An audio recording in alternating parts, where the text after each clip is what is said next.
Assalamualaikum warahmatullahi wabarakatuh.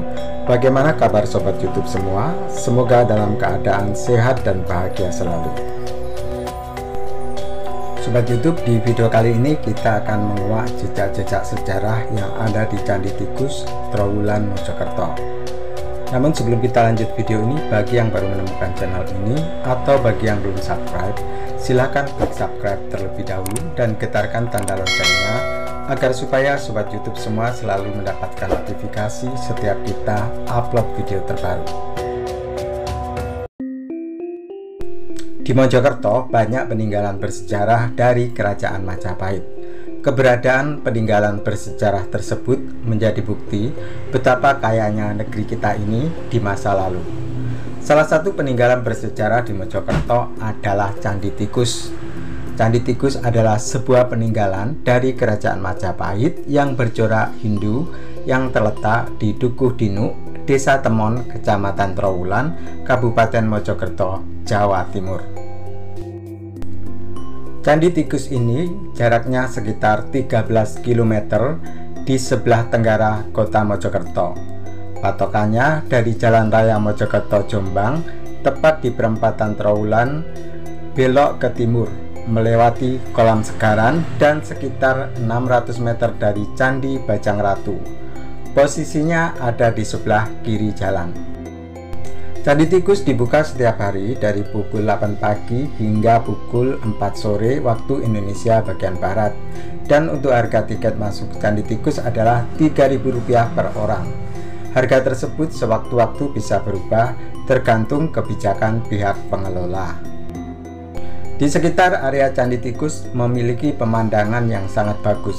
Banyak spot foto yang instagramable bagi kamu yang suka berfotoria. Tapi jangan sampai kamu menaiki bagian candi yang tidak diizinkan. Nama tikus hanya merupakan sebutan yang digunakan masyarakat setempat. Konon pada saat ditemukan, tempat candi tersebut merupakan sarang tikus. Candi Tikus sempat terkubur dalam tanah, lalu ditemukan kembali pada tahun 1914. Penggalian situs dilakukan berdasarkan laporan Bupati Mojokerto, Raden Adipati Arya Kromojoyo Adinegoro, tentang ditemukannya miniatur candi di sebuah pekuburan rakyat.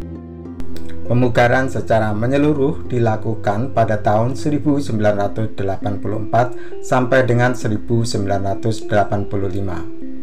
Belum didapatkan sumber informasi tertulis yang menerangkan secara jelas tentang kapan, untuk apa, dan oleh siapa Candi Tikus dibangun. Akan tetapi dengan adanya miniatur menara diperkirakan candi ini dibangun antara abad ke-13 sampai abad ke-14 Masehi, karena miniatur menara merupakan ciri khas arsitektur pada masa itu. Karena bentuk dan tata letak Candi Tikus yang mirip sebuah petirtan mengundang perdebatan di kalangan pakar sejarah dan arkeologi mengenai fungsinya.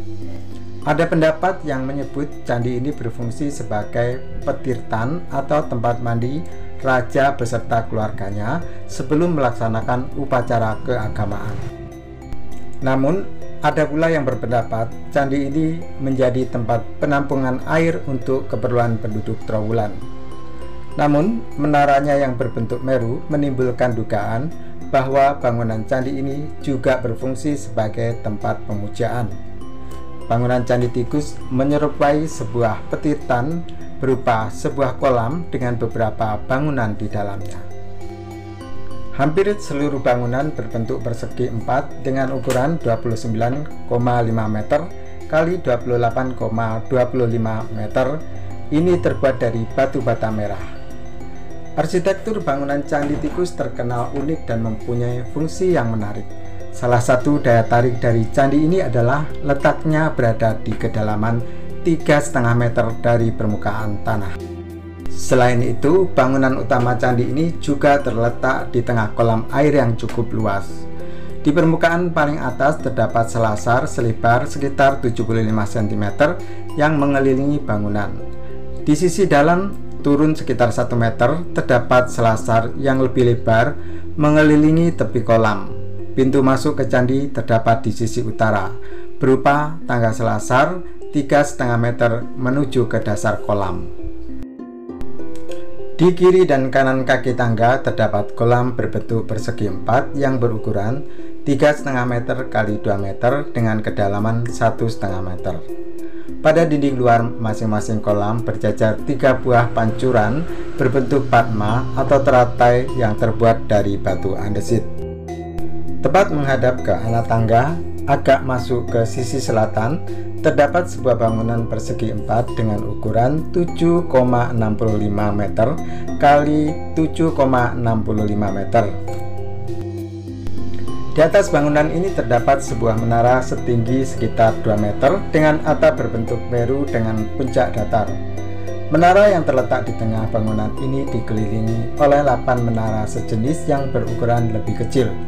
Di sekeliling dinding kaki bangunan berjajar 17 pancuran atau jalatwara berbentuk bunga teratai dan makara. Hal yang menarik ialah adanya 2 jenis batu bata dengan ukuran yang berbeda yang digunakan dalam pembangunan candi ini. Kaki candi terdiri atas susunan bata merah berukuran besar yang ditutup dengan susunan bata merah yang berukuran lebih kecil. Selain kaki bangunan, pancuran air yang terdapat di candi ini pun ada 2 jenis, yang terbuat dari bata dan yang terbuat dari batu andesit. Perbedaan bahan bangunan yang digunakan tersebut menimbulkan dugaan bahwa Candi Tikus dibuat dengan melalui beberapa tahap. Dalam pembangunan kaki candi tahap pertama digunakan batu bata merah berukuran besar, sedangkan dalam tahap kedua digunakan bata merah berukuran lebih kecil. Dengan kata lain, bata merah yang berukuran lebih besar usianya lebih tua dibandingkan dengan usia bata yang lebih kecil. Adapun pancuran air dari bata merah diperkirakan dibuat pada tahap pertama pembangunan karena bentuknya yang masih kaku, sedangkan pancuran air dari batu andesit yang lebih halus pahatannya diperkirakan dibuat pada tahap kedua. Walaupun demikian, tidak diketahui secara pasti kapan kedua tahap pembangunan tersebut dilaksanakan. Ada mitos yang berkembang di masyarakat bahwa air suci di Candi Tikus diyakini memiliki kekuatan magis yang dapat digunakan petani untuk melawan serangan hama tikus dan meningkatkan kesejahteraan mereka. Sobat YouTube pecinta sejarah, demikianlah video kita kali ini tentang jejak sejarah Candi Tikus yang ada di Kecamatan Trowulan, Kabupaten Mojokerto, Provinsi Jawa Timur. Semoga video ini bisa menghibur dan menambah wawasan sejarah bagi sobat YouTube semua. Terima kasih sudah menonton video ini hingga selesai. Mohon maaf jika ada informasi yang keliru. Dan jangan lupa dukung channel ini dengan cara klik subscribe. Dan bila sobat YouTube menyukai video ini, silakan klik like, komentar positif, dan share video ini sebanyak-banyaknya agar kami terus bersemangat untuk membuat video-video menarik lainnya. Sampai jumpa di video selanjutnya dan saya akhiri. Wassalamualaikum warahmatullahi wabarakatuh. Sugeng Rahayu, Sugeng Seduluran, Salawase.